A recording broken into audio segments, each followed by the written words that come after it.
সামনেই আসতে চলেছে সরস্বতী পুজো।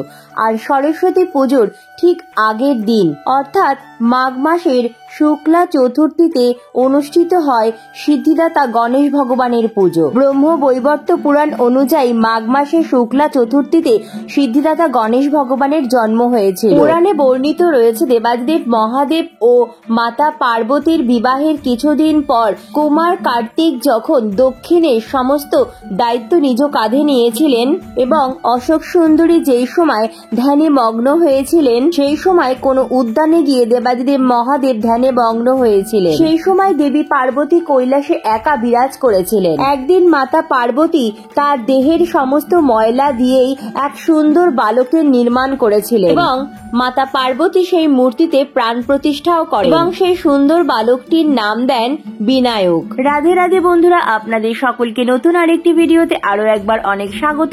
আশা করি ঈশ্বরের কৃপায় আপনারা খুব ভালো আছেন এবং সুস্থ আছেন। বন্ধুরা, আজকের ভিডিওটিতে আমি আপনাদের সাথে শেয়ার করব মাঘ মাসের শুক্লা চতুর্থীতে সিদ্ধিদাতা গণেশ ভগবানের পুজোর দিন কি কি কাজ করণীয় এবং এই দিন কোন একটি বিশেষ উপায়ের মাধ্যমে আপনারা সিদ্ধিদাতা গণেশ ভগবানের কৃপা খুব সহজেই লাভ করতে পারবেন। তাই সকল বন্ধুদের অনুরোধ করছি ভিডিওটি সম্পূর্ণ ভিডিওটি দেখার পর কেমন লাগলো অবশ্যই কমেন্ট করে জানাবেন এবং কমেন্টে জয় গণেশের জয় লিখতে একদম ভুলবেন না। ভিডিওটি ভালো লাগলে লাইক, শেয়ার ও নতুন বন্ধুরা প্লিজ চ্যানেলটি সাবস্ক্রাইব করে পাশে বেল বাটনটি অন করে নেবেন, যাতে আমার পরবর্তী ভিডিওর নোটিফিকেশন খুব সহজেই আপনাদের কাছে পৌঁছে যায়। আর যে সকল বন্ধুরা অলরেডি চ্যানেলটি সাবস্ক্রাইব করে পাশে আছেন তাদের অসংখ্য ধন্যবাদ। তো চলুন বন্ধুরা, আসা যাক মূল পর্বে। সর্বপ্রথম জেনে নেওয়া যাক এবছর অর্থাৎ 2025 সালের মাঘ মাসে শুক্লা চতুর্থীতে সিদ্ধিদাতা গণেশ ভগবানের পুজো কবে পালিত হবে।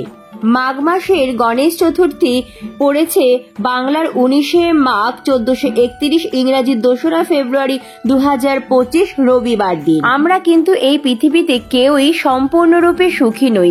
আমাদের জীবনে কোনো না কোনো বাধা বিপত্তি, দুঃখ, দুর্দশা, আপদ বিপদ, নানা রকম সমস্যা লেগেই রয়েছে। আমরা যখন সর্বদিক থেকে সংকটে পড়ি তখন সিদ্ধিদাতা গণেশ ভগবানকে আমরা যদি ভক্তি ও নিষ্ঠা সহকারে স্মরণ করি, তিনি আমাদের সমস্ত সংকট দূর করে দেন। তাই সিদ্ধিদাতা গণেশ ভগবানকে আবার সংকট মোচনকারীও বলা হয়। সমস্ত দেবতার পূজার প্রারম্ভে যেই দেবতার পুজো সর্বপ্রথম করতে হয় তিনি হলেন সিদ্ধিদাতা বিঘ্ন নাশকারী ভগবান শ্রী গণেশ। সনাতন ধর্মে সুখ, সমৃদ্ধি, সৌভাগ্যের দেবতা বলে গণ্য করা হয় ভগবান শ্রী গণেশকে। এমন কোনো হিন্দু বাড়ি নেই যেই বাড়িতে গণেশ ভগবানের কোনো আলেখ্য বা বিগ্রহ নেই। প্রত্যেক হিন্দু ঘরে ঘরে এবং প্রত্যেক কর্মস্থলে বা ব্যবসা স্থানে সিদ্ধিদাতা গণেশ ভগবানের পুজো আরাধনা নৃত্য করা হয়। সমস্ত শুভ কাজের আগে সিদ্ধিদাতা গণেশ ভগবানের পুজো আরাধনা করা হয়। বিশ্বাস করা হয় যে গৃহে সিদ্ধিদাতা গণেশ ভগবানের পুজো আরাধনা করা হয় সেই গৃহে কখনো সুখ, সমৃদ্ধি, সৌভাগ্যের অভাব হয় না, কারণ সেই গৃহে সদা সর্বদাই সিদ্ধিদাতা গণেশ ভগবানের কৃপা বিরাজমান থাকে। এই দিন খুব সকাল সকাল পারলে ব্রাহ্ম মুহূর্তে শয্যা ত্যাগ করবেন এবং ঘুম থেকে উঠে বাসি ঘর দোর সুন্দর করে পরিষ্কার পরিচ্ছন্ন করে নেবেন। ঘর বাড়ি পরিষ্কার পরিচ্ছন্ন করে নেওয়ার পর আপনারা প্রাতঃ স্নান সেরে নেবেন। স্নান করে শুদ্ধ বস্ত্র পরিধান করে নিজ মস্তকে ও পুরো বাড়িতে ভালো করে গঙ্গা জল ছিটিয়ে তারপর চলে আসবেন আপনারা আপনাদের বাড়ির ঠাকুর ঘরে। আপনারা নিত্য যে গণেশ ভগবানের আলেখ্য বা বিগ্রহতে পুজো আরাধনা করেন সেই আলেখ্য বা বিগ্রহতেই আপনারা এই দিন গণেশ দেবতার পুজো আরাধনা করবেন। চাইলে এই দিন আপনারা সিদ্ধিদাতা গণেশ ভগবানের নতুন আলেখ্য বা বিগ্রহ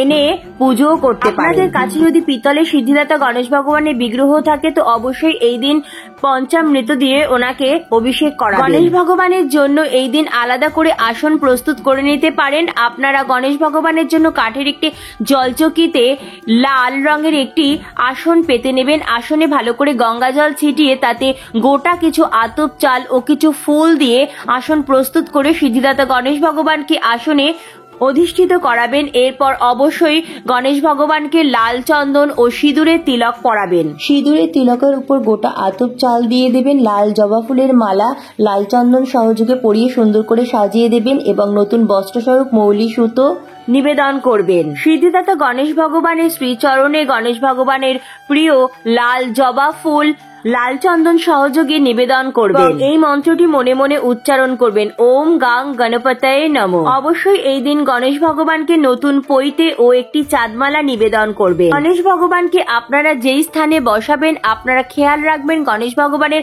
মুখটা যেন দক্ষিণ দিক বরাবর থাকে। গণেশজির ডান পাশে এবং বাঁ পাশে ঋদ্ধি সিদ্ধির প্রতীক রূপে সুপুরি অবশ্যই স্থাপন করবেন। গণেশ ভগবানের দুপাশে দুটি বোটা যুক্ত নিখুঁত পান রাখবেন, পানে সিঁদুরের ফোঁটা দেবেন, গোটা কিছু আতপ চাল দেবেন এবং দুটি সুপুরি রাখবেন ঋদ্ধি সিদ্ধি রূপে এবং সুপুরিতে সিঁদুরের এবং লাল চন্দনের ফোঁটা দেবেন এবং নতুন বস্ত্রস্বরূপ মৌলি সুতো নিবেদন করবেন, চন্দন সহযোগে ফুল নিবেদন করবেন। পুজোয় বসে অবশ্যই এই দিন তেলে প্রদীপ ধূপকাঠি প্রজ্বলন করে নেবেন এবং গণেশ ভগবানের উদ্দেশ্যে অবশ্যই এই দিন নতুন মাটির একটি ঘিয়ে প্রদীপ প্রজ্বলন করবেন। এই দিন অবশ্যই আপনার জীবনের সমস্ত বাধা বিপত্তি আপদ বিপদ রোগ জ্বালা যন্ত্রণা পারিবারিক অশান্তি বাস্তু দোষ আর্থিক সমস্যা থেকে খুব সহজেই মুক্তি পেতে আপনার সকল মনস্কামনা পূরণ করতে অবশ্যই সিদ্ধিদাতা গণেশ ভগবানকে নিবেদন করুন গণেশ ভগবানের অত্যন্ত প্রিয় এই একটি মাত্র জিনিস, আর সেই জিনিসটি হচ্ছে গণেশ ভগবানের অত্যন্ত প্রিয় দুর্বা। হ্যাঁ বন্ধুরা, এই দিন গণেশ ভগবানের প্রিয় 21টি দুর্বার গোছা করে নিন এবং দুর্বার গোছাটি লাল সুতো দিয়ে ভালো করে বেঁধে লাল চন্দন সহযোগে গণেশ ভগবানকে নিবেদন করুন এবং মনে মনে ওম গাং গণেশায় নমঃ এই মন্ত্রটি মনে মনে জপ করুন। সিদ্ধিদাতা গণেশ ভগবানকে কিন্তু অবশ্যই সতেজ 3টি পাতা বিশিষ্ট দুর্বাই নিবেদন করবেন। দুর্বার মাঝখানের পাতাটিতে আদি গণেশ তত্ত্ব, বাঁ দিকে আদি শিব তত্ত্ব এবং ডান দিকে আদ্যাশক্তি বিরাজমান থাকে। এদিন অবশ্যই গণেশ ভগবানের প্রিয় লাড্ডু গণেশ ভগবানকে ভোগ হিসাবে নিবেদন করবেন। পারলে অবশ্যই নিজ হাতে তৈরি করে লাড্ডু গণেশ ভগবানকে নিবেদন করবেন। এই দিন অবশ্যই পায়েসের ভোগ গণেশ ভগবানকে নিবেদন করতে পারেন। এছাড়াও 5 রকম 7 রকম বা 9 রকম গোটা ফল অবশ্যই গণেশ ভগবানকে এই দিন নিবেদন করবেন। গোটা ফলের মধ্যে অবশ্যই কলা এবং নারকেল রাখার চেষ্টা করবেন এবং গোটা ফলে সিঁদুরের ফোঁটা দিয়ে চন্দন সহযোগে ফুল দিয়ে গণেশ ভগবানকে নিবেদন করবেন। যা কিছু দেখেন অনেক বড় বড় ভাবে দেখেন। আমরা হয়তো কোনো জিনিসের যে মাপ সেই মাপটাই দেখি, কিন্তু গণেশজি যে জিনিসটা দেখেন সেই জিনিসটা অনেক বড় বড় করে দেখেন। তাই গণেশ ভগবান যখন আমাদের উপর প্রসন্ন হন, আমাদের উপর কৃপা করেন, তখন আমাদের সকল মনস্কামনা পূরণ করেন এবং আমাদের আশার থেকে অনেক বেশি কিছু দেন। আপনি অনেক দিন ধরে আর্থিক সমস্যা বা ঋণে জর্জরিত বা আপনার ছেলে মেয়ের সেভাবে পড়াশোনা মন বসছে না বা আপনার ছেলে মেয়ে কোনো কারণে অবাধ্য হয়ে যাচ্ছে, আপনাদের নানা রকম কর্মক্ষেত্রে সমস্যা বা ব্যবসায় লাভের মুখ কিছুতেই দেখতে পাচ্ছেন না, চাকরিতে উন্নতি হচ্ছে না, এছাড়াও পারিবারিক নানা রকম সমস্যা গৃহ অশান্তি রোগ ব্যাধি